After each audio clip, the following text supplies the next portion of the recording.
José Clemente Orozco was born on November 23, 1883 in Ciudad Guzmán in the state of Jalisco. After a short stay in Guadalajara, he moved with his family to Mexico City. According to historians, when he was 7 years old, he found the press and workshop Vanegas Arroyo in his way to school. The publicist José Guadalupe Posada, a famous artist who drew satirical and political cartoons, was working within the establishment. It is believed that this was Orozco's first contact to the graphic arts and that Posada became a great influence for him. In 1906, he entered the Academia de Bellas Artes de San Carlos de la UNAM, the San Carlos Fine Arts Academy of the National Autonomous University of Mexico in Mexico City, where he had already attended night classes in his youth.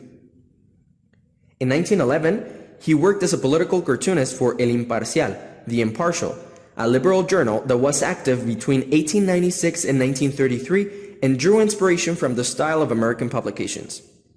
El Imparcial was subsidized by the state under Porfirio Díaz and as such wrote favorably about his regime.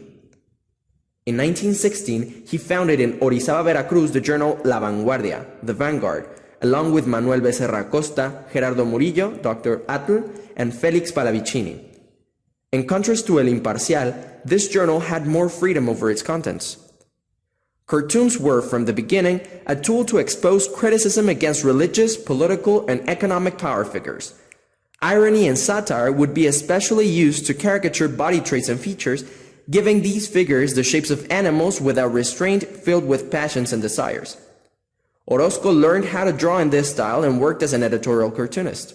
His style was unique, as he was expressive and leaned on rough drawings. To quote Orozco, his time as a cartoonist was an act of artistic freedom. In 1920, as part of a new national project, José Vasconcelos launched this initiative to educate through culture and the arts. The goal was to tailor citizens according to the needs of the government, people who would not question the rulers and who would work to support economic progress. One of these projects was named New Mexican Muralism, and retrieved the ancient tradition of some indigenous cultures of having large paintings in public spaces. Artists who participated in said movement include Aurora Reyes, Rina Lasso, Diego Rivera, David Alfaro Siqueiros, and Orozco, among others. The number of muralists up to 1970 counted 260 artists in Mexico alone. It is worth noting that muralism became an international movement. Orozco's murals in the Paraninfo Dome of the Universidad de Guadalajara University, in Palacio de Gobierno, and in Museo Cabañas were all painted in a lapse of less than 3 years.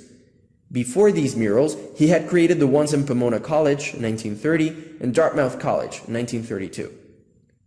Orozco is distinguished by his satirical criticisms to economic and political power figures of the time, represented as old, of mixed race, and stout, with grotesque smiles, books, and weapons. On the contrary, the marginal population is depicted as famished, emaciated, naked, and vulnerable, in line with Orozco's empathetic perspective. José Clemente Orozco would say of his work that a painting mustn't be a commentary but the very fact, not a reflection but the very light, not an interpretation but that which must be interpreted. Thank you so much for your visit. We invite you to keep exploring the many rooms of Museo Cabañas, where you will find temporary expositions with the works of other artists.